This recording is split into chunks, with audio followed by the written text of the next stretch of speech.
창세기 6장 5절부터 14절까지입니다. 여호와께서 사람의 죄악이 세상에 관영함과 그 마음의 생각의 모든 계획이 항상 악할 뿐임을 보시고 땅 위에 사람 지으셨음을 한탄하사 마음에 근심하시고 가라사대 나의 창조한 사람을 내가 지면에서 쓸어버리되 사람으로부터 육축과 기는 것과 공중의 새까지 그리하리니 이는 내가 그것을 지었음을 한탄함이니라 하시니라. 그러나 노아는 여호와께 은혜를 입었더라. 노아의 사적은 이러하니라. 노아는 의인이요 당세 완전한 자라. 그가 하나님과 동행하였으며 그가 세 아들을 낳았으니 셈과 함과 야벳이라. 때에 온 땅에 하나님 앞에 패괴하여 강포가 땅에 충만한지라. 하나님이 보신즉 땅이 패괴하였으니 이는 땅에서 모든 혈육이 있는 자의 행위가 패괴함이었더라. 하나님이 노아에게 이르시되 모든 혈육이 있는 자의 강포가 땅에 가득함으로 그 끝날이 내 앞에 이르렀으니 내가 그들을 땅과 함께 멸하리라. 너는 잣나무로 너를 위하여 방주를 짓되 그 안에 간들을 막고 역청으로 그 안팎을 칠하라. 아멘. 할렐루야. 1300년 동안 세계를 지배하며 호령했던 초강대국 로마 제국이 AD 476년에 게르만 민족의 침략에 의하여 멸망을 당했습니다. BC 753년에 형성된 이 로마 제국이 거의 1300년 만에 멸망을 한 것입니다. 많은 사람들이 이 로마 제국이 왜 멸망을 했는가 연구를 했습니다. 그 중에 영국의 유명한 역사학자 에드워드 기본은 18년 동안 이 저술한 로마 제국의 쇠망사에 의하면 로마 제국의 멸망 원인을 5가지로 꼽고 있습니다. 첫째는 성적 타락입니다. 혼탁한 결혼과 이혼, 동성애와 자폰의 급증으로 가정이 무너지고 파탄된 것이 원인입니다. 둘째는 국가에서 많은 세금을 징수하고 공짜 빵과 과다한 복지 정책으로 혈세를 낭비한 것이 원인입니다. 세 번째 원인은 상류층 사회의 사치와 쾌락 추구, 그리고 잔인한 운동 경기로 인해서 짐승처럼 난폭하고 잔인해진 국민성 때문입니다. 네 번째는 외세를 대비한 군비 확장은 잘 되어 있었지만 내부의 적을 살피지 못해서 제거하지 못한 것이 멸망의 원인이었습니다. 마지막 5째로는 기독교의 부패를 손꼽고 있습니다. 기독교가 특권층의 독점물이 되어버렸습니다. 출세하려게 되면 기독교를 가져야 됩니다. 그래서 그 기독교가 시민들을 바르게 이끌어야 될 기능을 잃어버린 겁니다. 교회가 소금이 되어서 가정과 사회 속에서 부패를 방지하는 역할을 해야 하는데 이 교회가 함께 타락을 해버린 것입니다. 성직을 매매한다든가 또 교권을 이용해서 자기의 욕망을 채우고 욕심을 채우는 이런 일들이 벌어지게 된 것입니다. 로마 제국의 통치권이 붕괴되어서 지배를 받던 수많은 나라들이 각 나라로 분리가 되어서 흩어져 버렸습니다. 이 로마 제국의 몰락보다 더 큰 사건은 오늘 본문에 나오는 옛 세상이 홍수 심판으로 멸망된 것입니다. 본문 6절 7절에 보게 되면 하나님이 땅 위에 사람 지으셨음을 한탄하사 마음에 근심하시고 말씀하시기를 나의 창조한 사람을 내가 지면에서 쓸어버리되 사람으로부터 육축과 기는 것과 공중의 새까지 그리하리니 이는 내가 그것을 지었음을 한탄함이라. 여기 보게 되면 하나님이 땅 위에 사람을 지었다고 그랬어요. 그리고 나의 창조한 사람이라고 말씀합니다. 내가 그것들을 지었다고 말씀합니다. 하나님께서 심고 하나님께서 거두는 것입니다. 하나님이 무엇 때문에 자신이 창조한 사람들을 심판하시기로 작정을 하신 것일까요? 로마 제국의 멸망 원인이 있듯이 옛 세상도 멸망을 당하게 된 원인이 있습니다. 저는 몇 가지를 말씀을 드릴 텐데 그 첫 번째가 뭐냐면 죄악이 세상에 꽉 찼기 때문입니다. 사람들의 죄악이 미치지 않은 곳이 없었습니다. 풍선이 너무 커지면 터지는 것처럼 인간의 죄악이 세상의 포화 상태가 되어버렸습니다. 에녹이 65세가 되었을 때에 그의 아내가 아들을 갖게 되었는데 이때 하나님께서 세상이 홍수로 심판당한다는 계시를 주셨습니다. 거부할 수 없는 하나님의 계시를 받은 에녹은 세상이 홍수로 심판한다는 소식을 사람들에게, 백성들에게 알리기 위해서 출생한 그 아들의 이름을 무드셀라라고 짓습니다. 무드셀라라는 말은 그가 죽을 때 끝이 보내진다, 그 뜻입니다. 하나님은 홍수 심판의 기간을 무드셀라의 출생과 죽음에 맞추셨습니다. 무드셀라가 969세를 살다가 죽었는데 그 기간 안에 세상 종말이 오고 심판을 당하니 피하고 구원을 받으라는 것입니다. 그러면 하나님이 세상을 홍수로 심판하시는 이유가 무엇일까요? 오늘 본문 5절에 보게 되면 여호와께서 사람의 죄악이 세상에 관영함과 그 마음, 생각, 모든 계획이 항상 악할 뿐임을 보셨다고 그랬어요. 그리고 11절과 12절에 보게 되면 때에 온 땅이 하나님 앞에 패괴하여 강포가 땅에 충만한지라. 하나님이 보신즉 땅이 패괴하였으니 이는 땅에서 모든 혈육이 있는 자의 행위가 패괴함이었더라. 이 패괴라는 단어를 3번씩 반복합니다. 패괴라는 말은 샤트라는 말인데 3번 반복하죠. 이 말은 뭐냐면 파멸하다, 부패하다, 부서지다, 그 뜻이에요.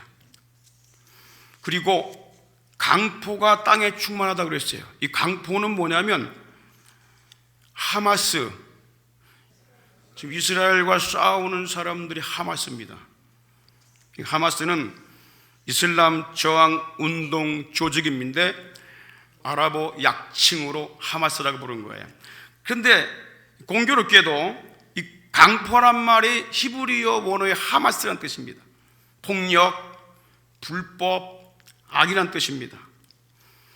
자, 이 말씀을 종합해 보면은 하나님이 땅을 심판하시는 이유는 사람의 죄악이 세상에 꽉 찼는데 사람 마음의 생각과 모든 계획 이런 것들이 악하기 때문에 살인과 강도와 간간과 폭력이 난무해서 스스로 파괴되고 무너졌기 때문이라는 것입니다. 그래서 하나님께서 쓸어버리시기로 작정을 하신 겁니다. 예수님도 말씀하십니다. 왜 세상이 이렇게 악해지는가? 그 사람 마음에서 나오는 것 때문에 그렇다고 말씀하세요. 마태복음 7장 21절에 보니까 사람 마음에서 나오는 것은 악한 생각, 음란, 도둑질, 살인, 간음, 탐욕과 악독과 속임과 음탕과 홀기는 눈과 회방과 교만과 광패는 바로 자만심입니다. 이 모든 악한 것이 다 속에서 나와서 사람을 더럽게 하느니라. 여러분, 썩은 과일은 버려집니다. 깨어진 그릇은 치워야 합니다. 하나님은 너무한 것이 아닙니다. 왜냐하면 하나님께서 보실 때에 인간의 마음이 깨져버린 것입니다. 여러분, 도자기를 잘 이쁘게 빚어서 만들어 놨는데 잘못해가 도자기가 깨져버렸어요. 그럼 그것을 계속 두는 사람 없습니다. 쓸어버려야 됩니다. 인간 스스로 이 세상이 파괴된 것입니다. 마음이 파괴되고 모든 행위, 육신의 삶 전체가 다 무너져 버린 것입니다. 돌이킬 수가 없는 상태가 되어버린 거예요. 그래서 하나님께서는 쓸어버린다는 단어를 쓰신 겁니다. 이 쓸어버리다라는 말은 말한 말인데, 씻다, 닦다, 내다, 치우다. 여러분이 맛있게 죽을 끓였어요. 근데 죽을 가져다가 떨어켜가지고 바닥에 확 퍼져버렸어요. 어떻게 됩니까? 닦아야 됩니다. 쓸어버려야 됩니다. 지금 그 상태를 지금 이야기하고 있는 거예요. 7절에 보면 나의 창조한 사람을 내가 지면에서 쓸어버리겠다 그랬어요. 육축, 기는 거, 공중의 새, 내가 이것들을 지은 것을 후회한다. 그런데 이 쓸어버림 당하는 심판의 때를 무드셀라의 죽음에 맞췄다고 하는 것입니다. 죄는 개인과 가정과 나라와 세상을 멸망케 합니다. 로마서 5장 12절에 보니까 한 사람으로 말미암아 죄가 세상에 들어오고 아담 때문에 죄의 씨앗이 퍼지게 된 것입니다. 그 죄로 말미암아 사망이 왔나니 이와 같이 모든 사람이 죄를 지었으므로 사망이 모두에게 이르렀느니라. 인간에게서 가장 시급한 문제는 우리 먹고 사는 문제라고 말을 합니다. 그런데 그것보다 더 시급한 문제가 뭐냐면 심판과 멸망을 가져오는 죄악에서 떠나는 것입니다. 할렐루야. 죄를 버리는 겁니다. 하나님께 돌아와 회개하고 죄사함 받는 것이 사는 길임을 알아야 합니다. 니느웨는 큰 성입니다. 아수르의 수도입니다. 하나님께서 그 니느웨 성읍에 큰 죄악이 있음을 한탄하시면서 요나에게 말씀하십니다. 그 성이 40일 뒤면 멸망한다고 외쳐라. 여러분, 그게 쉬운 일입니까? 지금 하나님께서 대한민국에 있는 어떤 사람에게 너는 더 중국의 베이징 가가지고 그 성이 죄악이 가득 찼기 때문에 40일 뒤에 멸망한다 라고 외쳐라 하겠습니까? 똑같은 일이 벌어진 겁니다. 요나가 처음에 안 갔다가 하나님께 참 혼난 다음에 어쩔 수 없이 니느웨 성 가서 하루길 가면서 이 성이 40일 뒤에 멸망한다고 외쳤습니다. 근데 놀랍게도 사람들이 40일 뒤에 멸망한다는 그 소식을 듣고 그들이 악을 멈춥니다. 죄를 멈춥니다. 그리고 하나님께 돌아오기 시작합니다. 그 소문이 왕궁에까지 퍼져서 왕까지도 함께 회개하고 명령을 내립니다. 신하들은 물론이거니와 군사들도 물론이거니와 개나 소나 짐승까지도 다 금식을 시켜버립니다. 베옷을 입고 금식하라고 그랬어요. 하나님께서 그 행동을 보실 때 너무나 감동이 돼요. 그래서 하나님 어떻게 하셨습니까? 뜻을 돌이키십니다. 40일 뒤에 멸망시키기로 한 그 니느웨 성을 멸망시키지 않고 하나님께서 그 성을 살리십니다. 요나 3장 10절에 보니까 그들이 악에서 떠난 것을 하나님께서 보시고 뜻을 돌이키사 그 성에 재앙을 내리지 아니했더라. 여러분, 이 땅의 심판의 경고, 재앙의 경고는 뭐냐면 멸망시키겠다는 게 아니라 회개하고 돌아오라는 하나님의 음성인 걸 우리가 알아야 합니다. 두 번째, 왜 하나님께서 옛 세상을 멸망시켜줬냐면은 하나님을 믿는 백성들이 함께 타락을 했기 때문입니다. 불신자들은 뭐 그 길로 간다고 치자고요. 그런데 누가 타락을 하냐면 하나님을 믿는 백성들이 함께 타락을 하고 있는 거예요. 하나님이 에녹의 아들 무드셀라가 죽을 때에 땅에 심판을 내리시겠다는 계시를 주셨는데, 하나님을 믿는 백성들은요, 이 무드셀라의 죽음에 관심이 집중이 됐어요. 저 사람이 죽게 되면은 이 세상에 심판이 임하는구나. 그래서 사람들이 하나님께 대한 간절함과 사모하는 마음으로 그를 위해서 기도하면서 믿음으로 살았어요.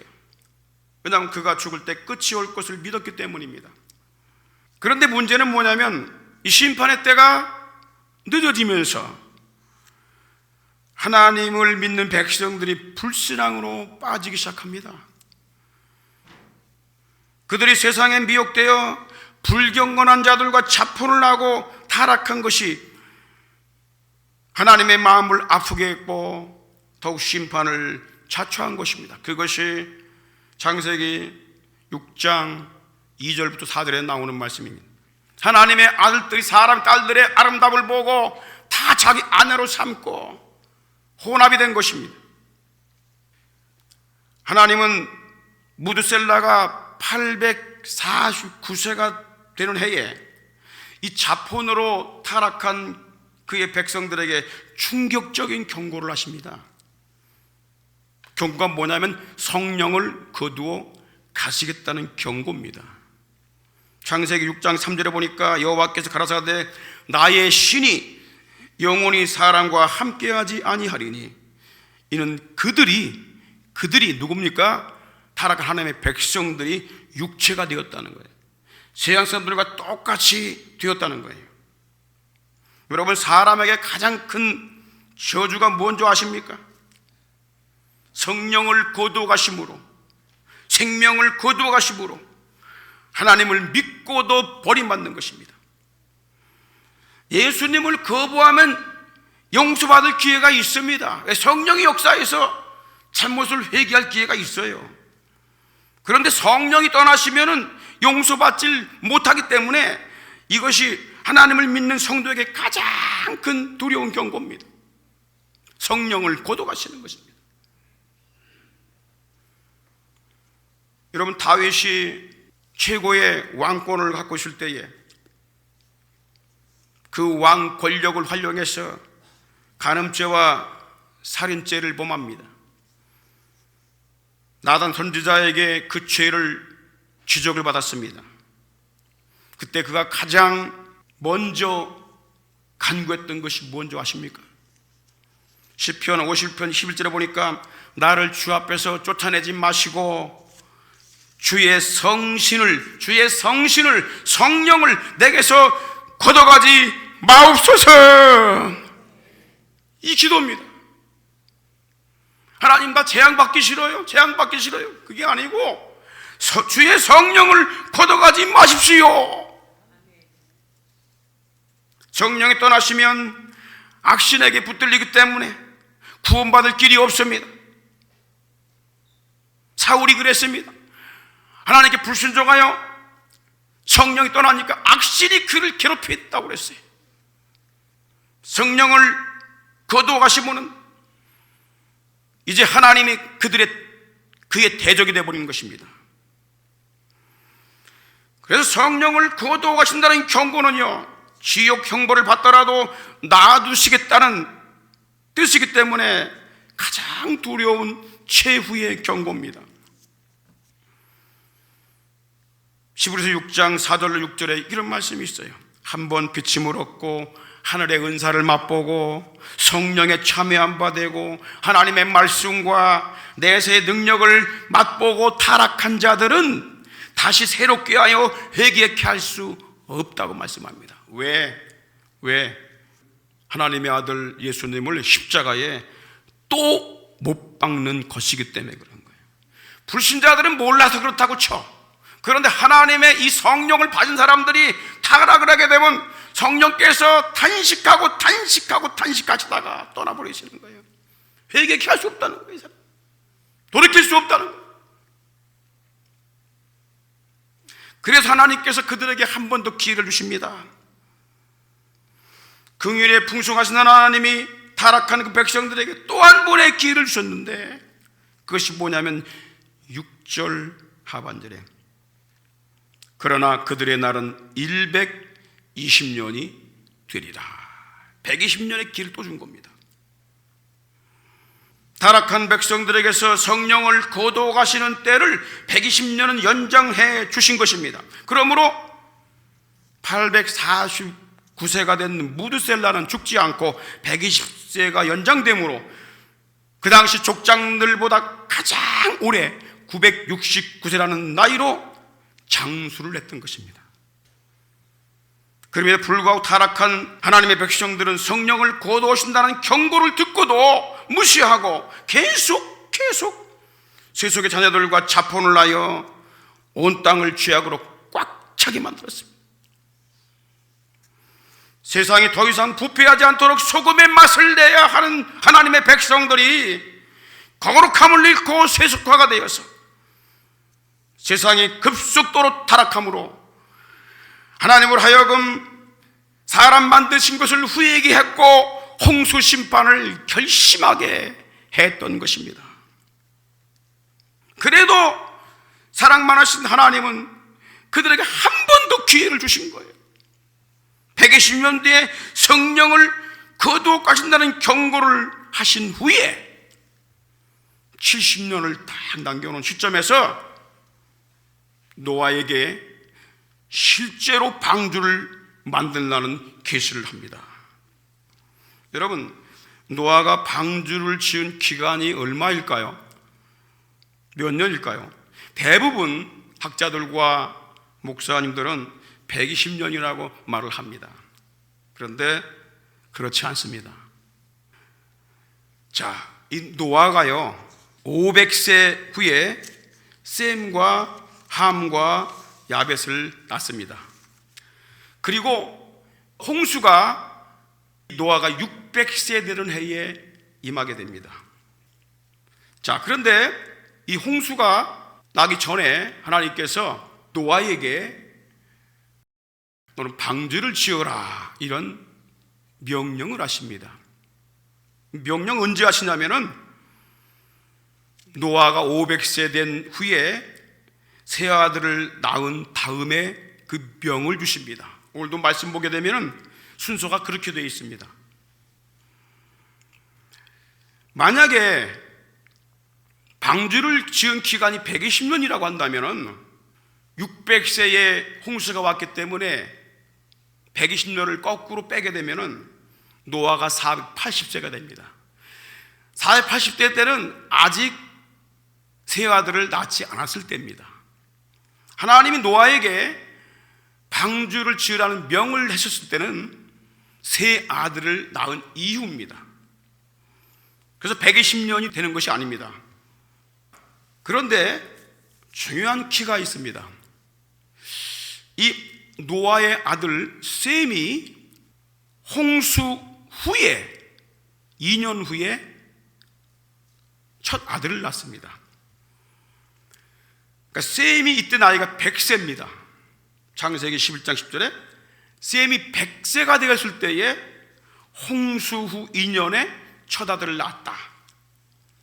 그러니까 노아가 셈 첫 아들을 낳았을 때는 노아가 502살 된 때였습니다. 그러니까 502살 이후에 셈, 함, 야벳을 낳은 것입니다. 그런데 이 셈, 함, 야벳이 결혼을 해가지고 자부가 있다고 그랬어요. 그리고 그들이 노아가 방주 짓는 걸 도왔다고 그랬어요. 다른 족장들은 자녀를 낳았을 때 80, 90, 120 막 이럴 때 나왔습니다. 최소한 적게 잡아도 28세는 됐을 거예요. 그래야 결혼도 하고, 그죠? 아버지도 돕고 하는 그런 장성한 사람이 되었을 거라 그 말이에요. 그래서 하나님이 노아에게 방주를 지으라고 하신 그 기간은 계산을 해보게 되면 70년이 됩니다. 70년 동안 노아와 노아의 세 아들들과 그리고 노아 전에 라멕 또 무드셀라 이런 족장들이 함께 방주를 짓게 된 것입니다. 왜 제가 이 70년을 말씀을 드리냐면은 하나님은 타락한 그의 백성들에게 120년 후에 성령을 거둬 가시겠다는 경고를 주셨습니다. 그리고 70년을 남겨놓은 시점에서 노아에게 실제로 방주를 지으라는 계시를 주심으로 방주를 짓는 이 70년의 기간은 긴박하게 회개를 촉구하는 최후의 구원의 기회였다고 하는 것입니다. 하나님은 무드셀라의 출생부터 세상의 첫 경고, 종말을 경고했습니다. 그리고 두 번째는 120년을 남겨놓고 성령을 거둬 가시겠다는 두 번째 경고를 주십니다. 그리고 세 번째는 70년을 남겨놓고 실제로 방주를 짓게 하심으로 심판에서 구원받을 세 번째 기회를 주십니다. 하나님은 어느 날 갑자기 심판하시는 것이 아닙니다. 아주 긴 시간을 두시고 그리고 아주 긴박성을 가지고 우리 타락한 백성도 돌아오기를 기다리고 계시는 것입니다.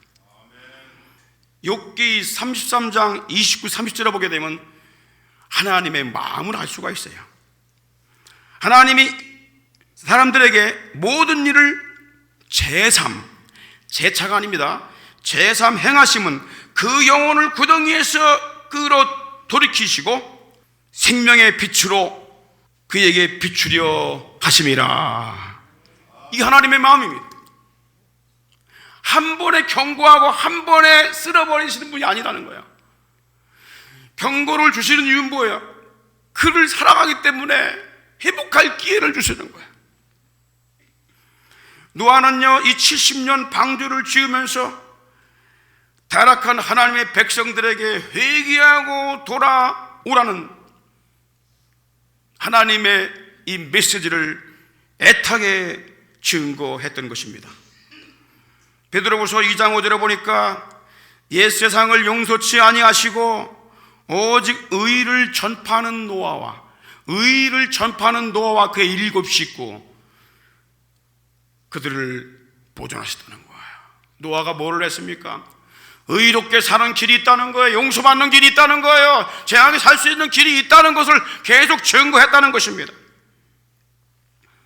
홍수 심판에서 구원받는 길은, 재앙에서 구원받는 길은 하나님께 희생제사를 드려 죄사함 얻고 의롭게 되는 것이며 하나님의 지시대로 방주를 함께 짓는 것이라고 증거를 했던 것입니다. 그러나 그들은 깨닫지 못했습니다. 무드셀라의 죽음을 연장하여 120년의 집행례를 주시고 방주를 짓는 70년 동안 긴박한 구원의 기회를 주셨음에도 불구하고 멸망을 당했다고 하는 것입니다. 마태복음 24장 38절 39절에 보면 이런 말씀이 있어요. 예수님께서 이렇게 말씀하십니다. 홍수 전에 노아가 방주에 들어가던 날까지 사람들이 먹고 마시고 장가들고 시집가고 있으면서 홍수가 나서 저희를 다 멸하기까지 깨닫지 못하였으니 인자의 임함도 내가 이 땅에 재림할 그때도 이와 같은 일이 벌어진다고 하는 거예요. 하나님은 예수님을 땅에 보내셔서 예수님의 이 초림과 재림에 해당 종말 때를 딱 맞추셨습니다. 예수님이 다시 오시는 그때에 이 세상 종말을 맞는데 사람들 경고를 안 듣는다는 거예요. 노아 때처럼. 세상에 지금 죄악의 물결이 넘쳐나지만 아직까지도 멸망하지 않는 것은 왜 그렇습니까? 성령이 교회와 함께하고 계시기 때문인 걸 우리가 알아야 됩니다. 아직까지는 하나님께서 교회와 성령이 함께 하시기 때문에 심판을 연장하고 계시는 거예요. 성령을 거둬가시는 그날 이 땅은 멸망을 하게 될 것입니다. 그날이 언제입니까? 예수님이 다시 오시는 날입니다. 우리는 주님이 지어주신 방주로 들어와야 하는 것입니다. 예수의 피로 안팎을 바른 교회만이 종말에서 구원받는 유일한 길임을 알아야 하는 것입니다. 마태복음 16장 18절에 보니까 내가 이 반석 위에 교회를 세우리니 음부의 권세가 지옥의 권세가 이기지 못하리라고 말씀하고 있는 것입니다. 여러분, 죄악의 물결이 넘치고 홍수가 나도 우리를 음부까지 데려갈 수 없는 것은 하나님께서 교회를 세우셨기 때문인 것입니다. 예수님을 통해서 음부의 권세를 이길 수 있는 교회, 죄악을 이길 수 있고 지옥 권세를 이길 수 있는 교회를 세워주신 것입니다. 이 교회로 들어와야 하나님께서 구원을 주시는 것입니다. 할렐루야. 마지막으로 왜 옛 세상이 멸망을 했느냐? 하나님의 은혜를 거절했기 때문입니다. 여러분, 무드셀라가 969세 제일 길게 살았어요. 근데 그가 죽었을 때에 타락한 백성들에게서 하나님께서 성령을 거두어가십니다. 즉시 홍수 심판이 임했습니다. 그래서 창세기 7장 19, 20절에 보니까 물이 땅에 더욱 창이라며 천하의 높은 산이 다 덮였더니 물이 불어서 50규빗이 오름에 산들이 덮인지라. 땅 위에 움직이는 생물이 다 죽었으니 새와 육축과 들 짐승과 땅에 기는 모든 것과 모든 사람이라 그랬어요. 참으로 안타까운 게 있습니다. 멸망받은 그들이 홍수 심판으로 죽고 끝나버린 것이 아니라는 거예요. 그러면 얼마나 좋겠어요? 기억도 못하고 뭐 아무것도 못 느끼니까, 없어져 버리니까. 그런데 그렇게 성경은 말씀하고 있지 않습니다. 그들이 바로 영원한 음부로 들어갔다고 말씀하고 있습니다. 여러분, 창세기 3장 15절에 여자의 우선으로 오신다는 그리스도, 그가 이 땅에 오셔서 죄인들을 대신하여 십자가에 죽으시고 부활하신 후에 가장 먼저 찾아간 곳이 어딘지 아십니까? 노아의 날 홍수 심판으로 멸망받아 음부에 떨어진 영혼들입니다. 그들에게 가장 먼저 가셨어요. 왜요? 그들 찾아가셔서 예수님 자신이 구원자요 심판자임을 선포하신 것입니다. 그들이 땅에 있을 때에 그렇게 기회를 주고 기회를 줘도 멸망의 날까지 깨닫지 못했기 때문에 그들이 왜 지옥에서 형벌을 받고 있는지를 알려준 것입니다. 하나님은 산자와 죽은 자의 심판자라고 그랬어요. 그 심판을 다 우리 예수 그리스도께 맡겼다고 그랬어요. 모든 입으로 예수 그리스도를 주라 시인하여 하늘에 있는 자, 땅에 있는 자, 땅 아래 지옥에 있는 자 다 무릎을 꿇게 하신 거예요. 누구에게? 예수님께. 베드로전서 3장 19절 20절을 보십시오. 저가 또한 영으로, 저가 누굽니까? 예수님이에요. 십자가에 죽으신 예수님이 영으로 옥에 있는 영들에게, 옥은 음부를 말합니다. 영들에게 전풍하십니다. 그 옥에 있는 영들이 누구냐? 그들은 전에 노아의 날 방주 예비할 동안에 하나님이 오래 참고 기다리실 때에 순종치 아니하던 자들이라고 말씀합니다. 그런데 방주에서 물로 말미암아 구원 얻은 자가 몇 명뿐이니 겨우 8명이라는 거예요. 8명. 그 홍수 심판 중에서 음부에 들어가는 그 재앙 속에서 노아와 그의 7 식구들은 땅의 홍수 심판에서도 구원받고 음부에서도 구원받은 걸 믿으시기를 바랍니다. 그 이유가 무엇입니까? 오늘 8절에 나옵니다. 노아는 여호와께 은혜를 입었더라. 이것이 노아가 구원받은 근거입니다. 하나님의 은혜로 구원받은 거예요. 죄인들이 멸망받은 이유는 그들이 하나님이 주시는 은혜를 끝까지 거부했기 때문입니다.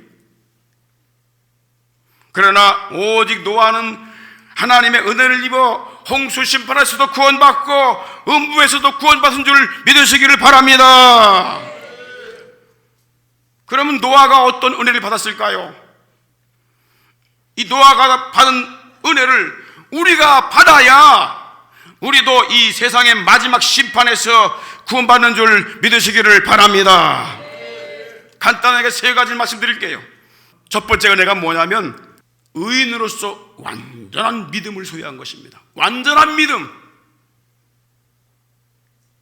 부실한 믿음이 아니라 완벽한 믿음을 가지게 된 거예요.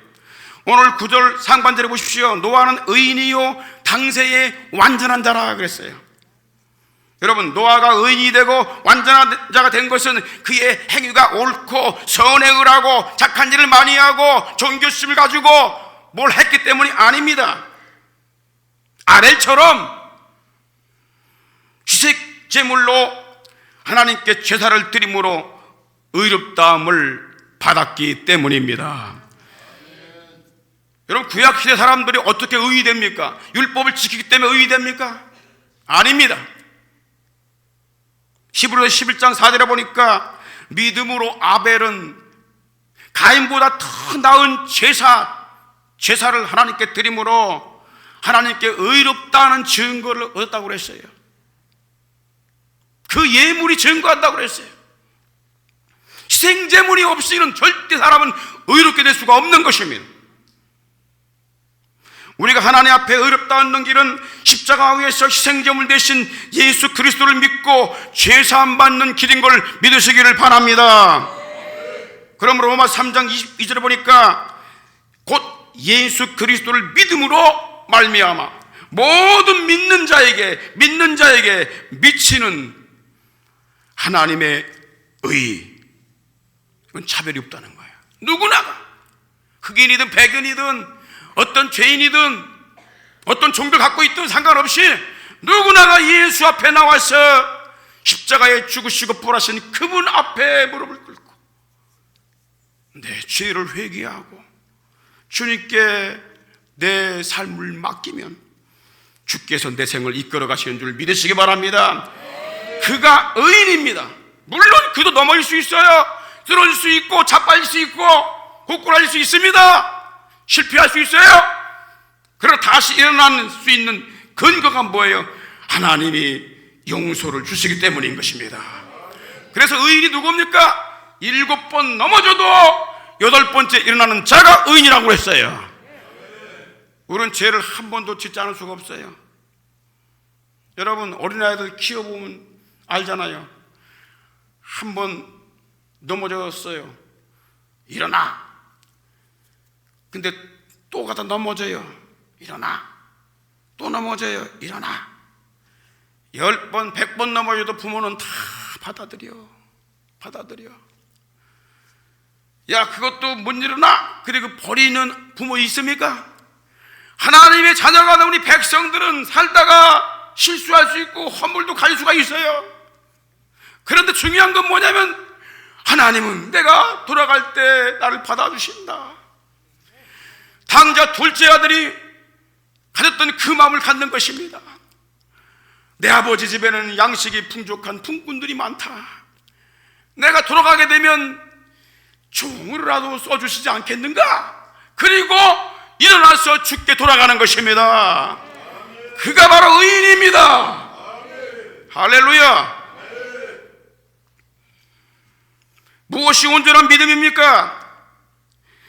예수를 붙드는 것이 온전한 믿음인 걸 믿으시기 바랍니다.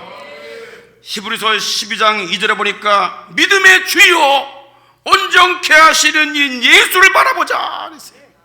누굴 바라봐야 됩니까? 다른 거 잡는 것은 부실한 믿음입니다.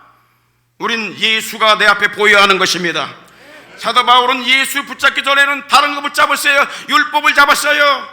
종교를 잡았어요. 유태교를 잡았어요. 자기 행위를 잡았습니다.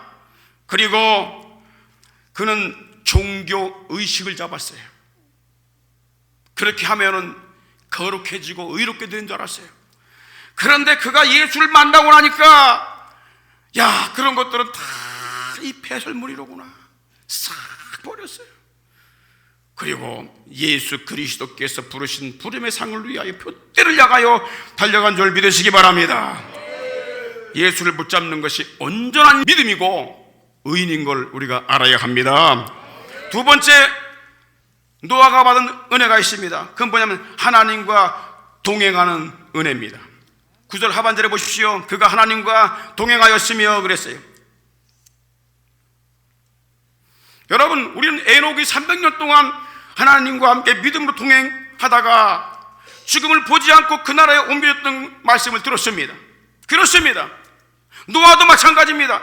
하나님과 동행함으로 홍수 심판에서 구원받고 다음 세상으로 옮겨지게 된 것입니다. 우린 세상을 살아갈 때 내 생각과 내 중심으로 살지 말고 에녹과 노아처럼 내 뜻을 하나님께 맞추고 믿음으로 하나님과 동행하다가 그 나라로 데려감을 입는 성도가 되어야 할 줄 믿습니다. 마지막으로 노아가 받은 은혜가 뭡니까? 믿음으로 방주를 준비하는 은혜입니다. 히브리서 11장 10절에 보니까 믿음으로 노아는 아직 보지 못하는 일에 경고하심을 받아 아직 일어나지 않았어. 그래도 하나님 말씀을 경고를 듣는 것입니다. 그리고 하나님을 경외를 했다고 그랬어요. 두렵고 떨리는 마음으로 경외하면서 방주를 예비하여 그 집을 구원하였으니 이로 말미암아 세상을 정죄하고 믿음을 쫓는 의의 상속자가 되었느니라. 우리 하나님의 말씀의 경고를 믿어야 하는 것입니다. 이 말씀을 1.0도 변함없는 하나님의 진리의 말씀인 걸 믿으시기 바랍니다. 사랑하는 성도 여러분, 70년 동안 방주를 짓는 일이 얼마나 고달팠겠습니까? 방주를 짓는다고 생각해 보세요. 허구한 날 70년 동안 우리 인생이 거의 70년, 80년, 90년 삽니다. 그 동안에 신앙생활 하는데 얼마나 많이 넘어집니까? 얼마나 많이 쓰러져요? 1년을 곳곳하게 가질 못해. 2년도 못 가, 3년도 못 가, 6개월을 곳곳하게 가질 못해. 그런데 이 노아와 그 세 아들 자부들은요 70년 동안 방주들에 올인을 했어요. 그런데 여러분 보세요. 그것 때문에 자신과 온 가족이 구원되었음을 알았을 때 얼마나 감사했겠냐 그 말이에요. 종말을 앞둔 우리는 주님이 친히 세워주신 새 방주인 교회에서 믿음으로 충성하며 구원을 위해 증거하는 이것이 나 자신과 가족을 위한 것임을 알아야 합니다. 방주는 하나님께 필요한 게 아닙니다. 우리에게 필요한 겁니다. 나에게 필요한 겁니다. 나 자신과 가족과 그것을 준비하는 자에게 필요한 것이며 그것이 내가 받을 구원과 상급이 됨을 아시길 주의 이름으로 축원합니다. 축원합니다. 예수 그리스도를 붙드는 온전한 믿음, 하나님과 동행하는 삶, 내 주권보다도 하나님의 주권을 인정하고 하나님과 동행하는 삶, 그리고 예수님께서 친히 세워주신 이 몸된 교회에서 충성하며 또 복음을 전파하며 방주로 돌아오라고 영혼들을 많이 끌어들이는 것입니다. 그것이 하나님의 은혜의 삶인 걸 믿으시기를 주의 이름으로 축원합니다. 축원합니다. 빠르게 박수하면서 우리 나의 갈 길 다가도록 예수 인도하시네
높이 드십시다. 하나님 아버지, 내가 주의 말씀을 믿나이다. 주의 경고를 믿나이다. 주님을 경외합니다. 주님을 바라봅니다. 예수 그리스도가 나의 죄인이시여 내 속에 생명이 여기신 성령이 함께 하시는 걸 믿습니다. 하나님, 나를 끝까지 그 나라 갈 때까지 동행하여 주시길 바라면서 이 시간에 주여 한번 기도하겠습니다.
말씀으로 우리의 영혼들을 축복해 주시니 감사합니다. 아멘.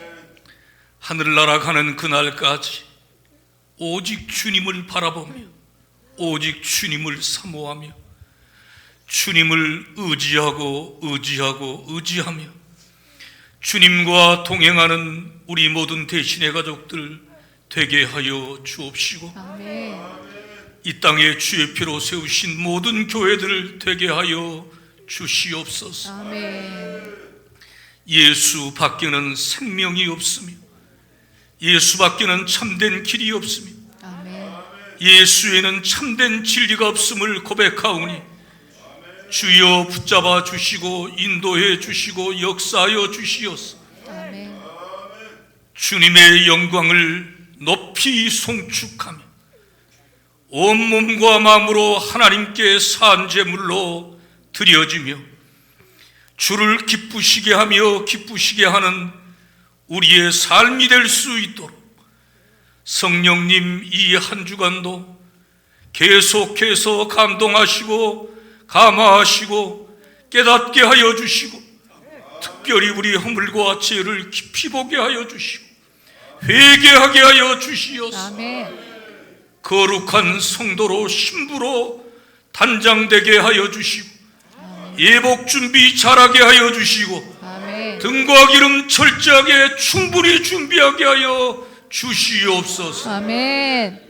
사랑하는 내조국 내동포들 불쌍히 여겨 주시옵시고 진노 중에라도 긍휼을 베풀어 주시옵소서. 아멘.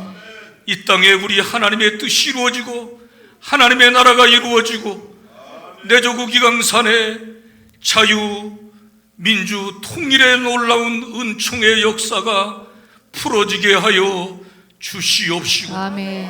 수많은 영혼들이 주교로 돌아오는 복음 전도의 문이 활짝 열리게 하여 주시옵소서. 아멘.